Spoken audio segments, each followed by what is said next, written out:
Welcome back students to my channel Juicy Brains. I am Dr. Yashna Marks and we are discussing cash flow statement. In today's lecture, we will discuss one complete full-fledged question on cash flow statement जिसमें कि सारे adjustments include हो रहे हैं अभी तक जो हमने discuss किए हैं and moreover operating, investing and financing activities का हमें adjustment show करना है. So right from the beginning till the end we have to complete this entire question. So the question will be on your screen. It says following are the balance sheets of Quick Gains Limited. Now under equity and liabilities, share capital and reserves is given, non-current liabilities, current liabilities is given, and two financial year is given, 21 and 22. In assets, non-current assets are given and current assets are given. Extra information given to you is that plant, equipment and property balances are given and less accumulated depreciation. Now accumulated depreciation, if it is appearing in the balance sheet, that means इसका भी एक separate account हमें open करना है. और accumulated depreciation है मतलब कि depreciation original cost पे हमें apply करनी है. And other current assets में prepaid expenses they are showing. Additional information में कंटिंजेंट लाइबिलिटीज में उन्हें प्रपोज डिविडेंड हमें दिए हैं and secondly interest paid on long term borrowings amounted to 8,000 and you are required to prepare the cash flow statement. So this much of information it is given in the question. अब सबसे पहले देखो कि भाई accumulated depreciation दिया है तो हम ये कुछ जो ऐसे accounts हैं जो हमें separately maintain करने ही करने हैं वहां से कुछ चीजें निकल के आएंगी तो पहले हम उनको solve करते हैं then we will move on with the format of the cash flow statement. अब देखो क्योंकि बैलेंस accumulated depreciation की बात है तो सबसे पहले हम अकाउंट बना लेते हैं accumulated depreciation का. ठीक है, इसको प्रिपेयर कर लेते हैं. यहाँ से हमारा जो डेप्रीसिएशन निकल के आएगा वो होगा depreciation for the current year. Why it is important? क्योंकि ये डेप्रीसिएशन जो फॉर द करंट ईयर निकल के आएगा ये हमें कैश फ्लो में एडजस्ट करना है. So opening balance will be by balance brought down. How much? In the question it is given 36,000 और closing balance है to balance CD. How much? 52,000. अब जो भी बैलेंस निकल के आएगा वो डेप्रीसिएशन फॉर द ईयर होगा माइनस 36,000. So this is 16,000. ठीक है ना. सो this is by depreciation account balancing figure for the current year. ये ध्यान रखना है. ठीक है, और क्या बनाना है? अच्छा, एक्यूमुलेटेड डेप्रीसिएशन अकाउंट तो हमने बना लिया. अब किस में लग रहा है डेप्रीसिएशन? प्लांट एंड मशीनरी पे, इक्विपमेंट पे. क्लियर. अब देखो इस क्वेश्चन में 21 और 22 का जो बैलेंस दिया है प्लांट एंड इक्विपमेंट्स का, इसके अलावा और कोई एडिशनल इंफॉर्मेशन नहीं दी. सो इन प्रीवियस क्वेश्चंस मैंने आपको बताया था कि जहाँ पे डेप्रिसिएशन से रिलेटेड एडिशनल इंफॉर्मेशन है कि machine costing suppose 2 lakhs was sold at 1 lakh और was sold at a profit, was sold at a loss. तो उस केस में जहाँ पे ये प्रॉफिट लॉस की कंडीशंस दी हैं, परचेज सेल की कंडीशंस दी हैं, उसमें एक्यूमुलेटेड डेप्रिसिएशन भी आ रहा है तो अलग से हम प्लांट एंड मशीनरी अकाउंट को भी मेंटेन करेंगे और वहां से हमारा जो बैलेंसिंग फिगर निकल के आएगा वो डिपेंड करता है कि क्वेश्चन में क्या पूछा है. जितने सारे आइटम्स क्वेश्चन में पूछे हैं वो सारे पोस्ट करेंगे. फाइनली जो बैलेंसिंग फिगर निकल के आएगा वो आएगा purchase of the machinery. Clear. तो वहां से हमें purchase, sale, profit and loss on sale of that asset वो सारा शो कैश फ्लो में करना है. बट क्योंकि यहाँ पे सिर्फ एक्यूमुलेटेड डेप्रिसिएशन का ही कंडीशन दी है यानी कि बैलेंसेस दी है, इससे हमने ये डेप्रिसिएशन ड्यूरिंग द ईयर निकाल लिया है और प्लांट एंड मशीनरी में और कुछ भी नहीं दिया तो यहाँ पे अलग से इसका अकाउंट मेंटेन करने की जरूरत नहीं है. क्लियर. तो सिंपली हम बस ये बैलेंसेस देख के पता कर सकते हैं जो कि अगेन इन्वेस्टिंग एक्टिविटीज का आइटम है कि इनिशियल बैलेंस था 2,20,000 फिर बढ़ के 3,75,000 हो गया यानी कि हमने कुछ पार्ट परचेज ही किया होगा. क्लियर. तो ये तो हमें वैसे भी समझ में आ रहा है तो it is not required to open a separate account for plant and equipments. Clear. और देख लो और क्या चीज है, और किसी चीज का सेपरेट अकाउंट तो नहीं बनना है इसमें. चलो फिर हम यहाँ बना लेते हैं, इसको नोट कर लो कि डेप्रिसिएशन फॉर द ईयर 16,000। ठीक है, चलो इसको हम so that we have enough space। अब चलो क्वेश्चन स्टार्ट करते हैं। अब इस क्वेश्चन में हमें net profit before tax and extraordinary items निकालना है। देखो एक्स्ट्राऑर्डिनरी आइटम्स तो है नहीं इस क्वेश्चन में, उसको एक्सक्लूड कर दो। So net profit before tax निकालना है, क्योंकि नेट प्रॉफिट बिफोर टैक्स का कोई डायरेक्ट अमाउंट नहीं दिया। So obviously we have to first calculate net profit before tax. ठीक है, तो जो अमाउंट हमें दिया है वहां से हम स्टार्ट करेंगे। प्रॉफिट का कोई अमाउंट दिया नहीं है, ना ही प्रीवियस ईयर का ना करंट ईयर का, छोड़ दो। उसमें अगर प्रॉफिट का अमाउंट दिया होता है उसमें फिर सारे एडजस्टमेंट्स होते हैं, हम ऐड ट्रांसफर टू रिजर्व्स करते हैं, देन प्रपोज डिविडेंड की बात आती है, प्रोविजन फॉर टैक्सेशन की बात आती है, इंटरिम डिविडेंड्स की बात आती है। तो हमें देखना है कि इस क्वेश्चन में क्या क्या चीजें हमें दी हैं। सो प्रॉफिट एंड लॉस का बैलेंस नहीं दिया, लीव इट। उसमें हम क्या ऐड करते हैं, रिजर्व्स एंड सरप्लस, यानी ट्रांसफर टू रिजर्व्स। अब ट्रांसफर टू रिजर्व्स का बैलेंस क्या होगा, देखो क्लोजिंग बैलेंस है 1,25,000, तो इसको या तो ऐसे कर लो या डायरेक्ट ही कर लेना। क्लोजिंग बैलेंस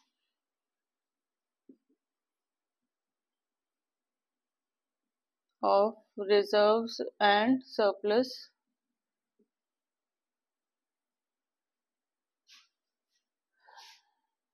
कितना है, 1,35,000 less opening balance of reserves and surplus how much,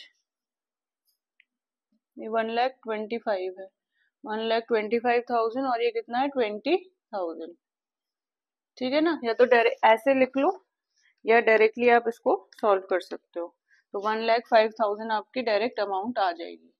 so you can start the question with balance of reserves and surplus 1,05,000। अब इसमें ऐड भी करने होते हैं, ये सारी चीजें हम ऐड ही कर रहे हैं। ठीक है, नाउ देखो प्रोविजन फॉर टैक्सेशन दिया है, शॉर्ट टर्म प्रोविजंस में दिया है under current liabilities 10,000 for previous year and 15,000 for current year. So अब हमें इसको भी ऐड करना है, प्रोविजन फॉर टैक्स कितना है, मैंने आपको बताया था प्रीवियस ईयर का जो भी प्रोविजन फॉर टैक्सेशन के अंडर प्रीवियस ईयर की अमाउंट होगी वो होगा इनकम टैक्स पेड, वो दूसरी जगह जाएगा, और जो करंट ईयर का अमाउंट होगा वो होगा प्रोविजन फॉर टैक्सेशन। इसके पीछे का क्या रीजन है ये भी मैंने आपको प्रीवियस लेक्चर्स में बता दिया है। तो provision for taxation current year का होगा तो 15,000 हो गया, ये ऐड हो जाएगा। और क्या दिया है, इंटरिम डिविडेंड्स नहीं दिए हैं, leave it. I think so propose dividends आपको क्वेश्चन में दिए हैं।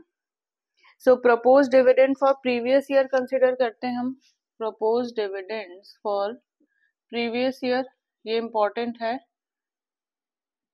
और ये क्यों होता है ये भी मैंने आपको बता दिया है। So propose dividend for the previous year कौन सा अमाउंट है, 20,000।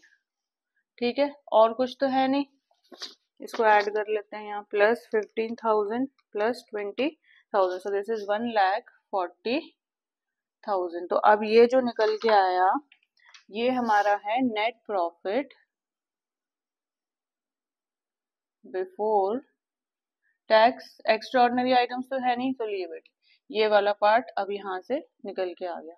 अब इसके बाद हम फर्दर एडजस्टमेंट करते हैं नॉन कैश और नॉन ऑपरेटिंग आइटम्स का। ठीक है, non cash and non operating items अब कौन कौन से हैं वो हमें कंसिडर करने हैं सारे। इसमें हम ऐड करते हैं सारी चीजों को। पहला हो गया डेप्रिसिएशन फॉर द ईयर, जो हमने वहां से निकाला था, डेप्रिसिएशन फॉर करेंट ईयर और फॉर द ईयर जो भी लिखना है, कितना है 16,000। नाउ अपार्ट फ्रॉम डेप्रिसिएशन और जितने non cash non operating items हैं वो सारे हम इसमें कंसिडर करेंगे। क्या क्या चीजें हैं,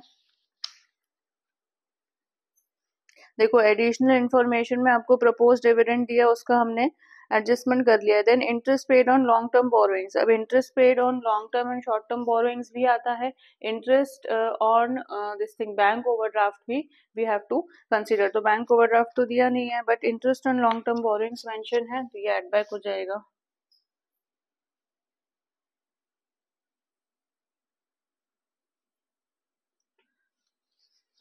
हाउ मच? 8,000, और इसमें कुछ भी नहीं दिया हमें, सो 1,40,000 प्लस 16,000 प्लस 8,000 इज 1,64,000। इसमें जो लेस वाले आइटम्स थे वो भी क्वेश्चन में नहीं दिए हैं। लेस हम क्या क्या करते हैं, gain on sale of fixed asset, then rent received, dividend received, ठीक है, इंटरेस्ट रिसीव्ड, ये सारी चीजें अभी क्वेश्चन में हमें नहीं दी है, तो यहीं तक ही हमें करना है। यहां से हमारा निकल के आ जाता है operating profit before working capital changes, ठीक है। अब इसमें हमें एडिशन करनी है वर्किंग कैपिटल की, सो सबसे पहले हम ऐड करते हैं क्या, decrease in current assets and increase in current liabilities, यही करते हैं। देख लो अब डिक्रीज इन करंट एसेट्स पे आ जाओ। पीछे भी आपको एक करंट एसेट दिया है, दैट इज प्रीपेड एक्सपेंसेस। तो करंट एसेट्स में पहले तो इन्वेंट्री देखते हैं हम, डिक्रीज हो रही है इन्वेंट्री नहीं। ट्रेड रिसीवेबल्स डिक्रीज हो रहे हैं, तो पहला आ गया ट्रेड रिसीवेबल्स, ठीक है। How much? 75,000 था माइनस 51,000, सो दिस इज 24, क्योंकि ऐड होंगे तो इनके फाइनल कॉलम में ही हम लिख सकते हैं 24,000। अच्छा, और कैश इक्विवेलेंट्स तो लास्ट में आएगा, ये करंट एसेट्स में इंक्लूड नहीं होते। प्रीपेड एक्सपेंसेस डिक्रीज ही हो रहे हैं, तो ये भी यहाँ आएंगे। प्रीपेड एक्सपेंसेस कितना से 2,000 से डिक्रीज हो रहे हैं, क्लियर। चलो अभी यहाँ भी निकाल लेते हैं हम पहले। इंक्रीज इन करंट लायबिलिटीज, फिर इसको हम फाइनली एडजस्ट करेंगे। Increase in current liabilities, now come to current liabilities. देखो ट्रेड पेबल्स दिए हुए है करंट लायबिलिटीज में, ये इंक्रीज नहीं हो रही है, डिक्रीज हो रही है। अपार्ट फ्रॉम दिस और कोई लायबिलिटी आपको नहीं दी, तो टेक्निकली यही दोनों चीजें हैं, तो इनको ऐड कर दो। 1,64,000 प्लस 24,000 प्लस 2,000 इज 1,90,000, ठीक है ना। अब इसमें हम लेस करेंगे, क्योंकि यहाँ डिक्रीज था, तो increase in current assets and decrease in current liabilities. अब देखो इंक्रीज इन करंट एसेट्स कौन कौन से हैं भाई, इन्वेंट्री इंक्रीज हो रही है हमारी, इन्वेंट्री मीन्स स्टॉक, ठीक है ना। तो 72,000 माइनस 72,000 माइनस 3,000 इज 22,000। अब ये सारे नेगेटिव आइटम्स हैं, ध्यान रखना। और इंक्रीज इन करंट एसेट्स और तो कुछ नहीं हो रहा, clear. Decrease in current liabilities, देखो ट्रेड पेबल्स अब डिक्रीज हो रहा है, तो यहाँ ट्रेड पेबल्स आ गई, क्लियर। ये डिक्रीज हो रहे हैं 90 से 64,000, सो दिस इज 26,000। क्योंकि ये नेगेटिव आइटम्स हैं, इन्हें हम प्लस कर देंगे, तो ये आ गया 48,000। अब 48,000 नेगेटिव फिगर है, तो ये 1,90,000 से माइनस हो गया, तो हमारा आंसर आया अभी 1,42,000, क्लियर। तो ये आया हमारा cash generated from operations. Now keep in mind the format, इसलिए मैंने कहा था सबसे पहले फॉर्मेट याद करो। अगर फॉर्मेट में सारी पिक्चर क्लियर हो गई, तो आप जो प्रॉब्लम सॉल्व करोगे, so it will take less time and the things will be more clear, ठीक है। अब क्योंकि हमारा कैश जनरेटेड फ्रॉम ऑपरेशंस आ गया, बाकी की कैलकुलेशन यहाँ करते हैं। अब कैश जनरेटेड फ्रॉम ऑपरेशन से, क्योंकि इनकम टैक्स दिया हुआ है, तो इनकम टैक्स का प्रोविजन तो एक बार हमने यहाँ पे इंक्लूड कर लिया अमाउंट, ठीक है ना। अब इनकम टैक्स पेड हम यहाँ से करते हैं, so less cash generated from operations less income tax paid, कितना होगा प्रीवियस ईयर का 10,000। अब ये 10,000 अगेन नेगेटिव है, सो इट विल बी 1,32,000। अब ये 1,32,000 आपका ए वाला फिगर आ गया। रिमेम्बर आखिरी में हम ए प्लस बी प्लस सी करते हैं, means cash generated from operating investing and financing activities. तो ये 1,32,000 पॉजिटिव है, so it is cash flow from operating activity. अगर ये नेगेटिव होता तो कैश यूज्ड इन ऑपरेटिंग एक्टिविटी हो जाता। क्लियर। अब देखो इसके बाद सीधे सीधे इन्वेस्टिंग एक्टिविटीज के आइटम्स हैं, क्योंकि इन्वेस्टिंग एक्टिविटीज हमेशा ही फिक्स्ड या लॉन्ग टर्म एसेट्स में डील करते हैं, तो वहां पे हम देख लेते हैं कोई हमारे पास इंफॉर्मेशन है। अब देखो प्लांट एंड मशीनरी जिसपे हमने एक्यूमुलेटेड डेप्रिसिएशन शो किया था, तो ऑब्वियसली यहाँ से हमें पता चल रहा है कि हमने परचेज की है प्लांट एंड मशीनरी। सो ये यहाँ पे एक आ गया इसका purchase of plant and machinery, कितना है 3,75,000 माइनस 2,20,000, सो 1,55,000। क्योंकि ये परचेज थी तो ये 1,55,000 ब्रैकेट में आ गया, ठीक है। तो इतना ही है इस क्वेश्चन में, इन्वेस्टिंग एक्टिविटीज से रिलेटेड और कुछ भी एक्स्ट्रा इंफॉर्मेशन नहीं है। क्लियर। तो ये 1,55,000 क्योंकि ये नेगेटिव फिगर है, तो ये 1,55,000 अब यहाँ आ गया एंड दिस इज बी, ठीक। इसको हम यहाँ पे भी शो कर देते हैं 1,55,000। क्लियर, ये चीज क्लियर हो गई। सो 1,55,000 कैन राइट हियर, ताकि कंफ्यूजन ना हो कि ये फाइनल बी वाला फिगर है 1,55,000 ब्रैकेट में है क्योंकि नेगेटिव फिगर है। क्लियर। अब हम फाइनेंसिंग एक्टिविटीज पे आ जाते हैं। फाइनेंसिंग एक्टिविटीज से रिलेटेड देख लो क्या क्या चीजें दी हैं। Now come to the balance sheet, उसमें डिबेंचर्स देखेंगे, प्रेफरेंस शेयर्स देखेंगे, इक्विटी शेयर्स देखेंगे। सो शेयर कैपिटल तो प्रीवियस ईयर में भी 2 लाख है, इस ईयर में भी 2 लाख है, मींस ना परचेज है, ना इशू है, ना रिडेम्पशन है, nothing is happening. Come to non current liabilities, that is long term borrowings. अब लॉन्ग टर्म बोरोइंग्स किसी भी फॉर्म में हो सकती है, या तो फंड्स बोरो किए हैं, डिबेंचर्स इशू किए हैं, व्हाटएवर। तो यहाँ पे जो लॉन्ग टर्म बोरोइंग्स है उनका अमाउंट बढ़ रहा है, दैट मीन्स इशू ही हमने किए होंगे या बोरोइंग्स हैं, यानी कि बोरोइंग्स का बैलेंस बढ़ रहा है। क्लियर। तो कितने से बढ़ रहा है ये देख लेते हैं हम। 75,000 माइनस 50,000, 25,000। तो इसको लिख देते हैं increase in long term borrowings, क्योंकि हमें क्वेश्चन में स्पेसिफिकली मेंशन नहीं है कि बोरोइंग्स डिबेंचर्स के फॉर्म में हुई है या नहीं। डिबेंचर्स लिखा होता तो या तो इशू ऑफ डिबेंचर्स हो जाता है या redemption of debentures, whatever is the case. तो यहाँ पे इंक्रीज हुआ है, तो इंक्रीज इन दी बैलेंस यानी cash is coming in. Clear. तो दिस इज 25,000 पॉजिटिव। और देख लो अब इन बोरोइंग्स पे हमें इंटरेस्ट भी पे करना है, तो इंटरेस्ट का कुछ अमाउंट दिया है कि नहीं क्वेश्चन में, this we have to see. Interest paid on long term borrowings is 8,000।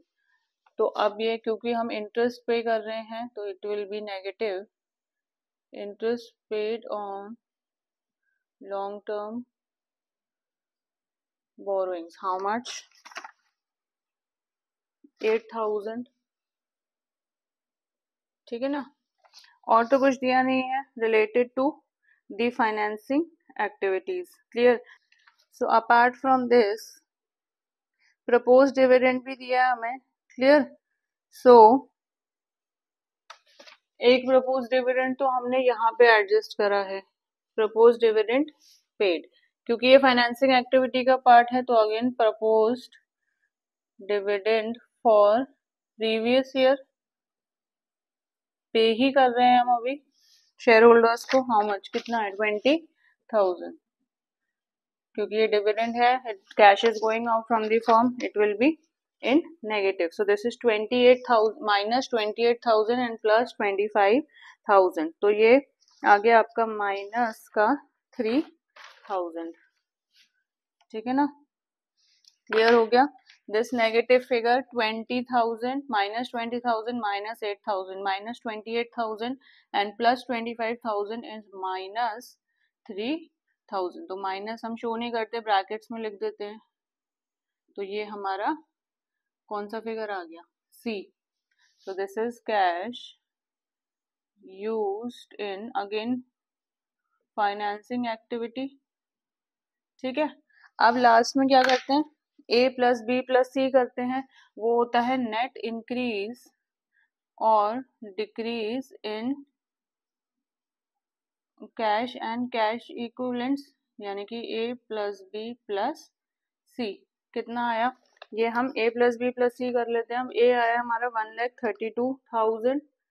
अब देखो क्योंकि माइनस में है, ये फिगर ज्यादा है, तो हम 1,55,000 से इसे माइनस करेंगे, 1,32,000। अब माइनस 23,000 आ गया, माइनस 23,000 और माइनस 3,000, तो ये ऐड हो जाएगा, ठीक है ना। तो ये हो गया 26,000,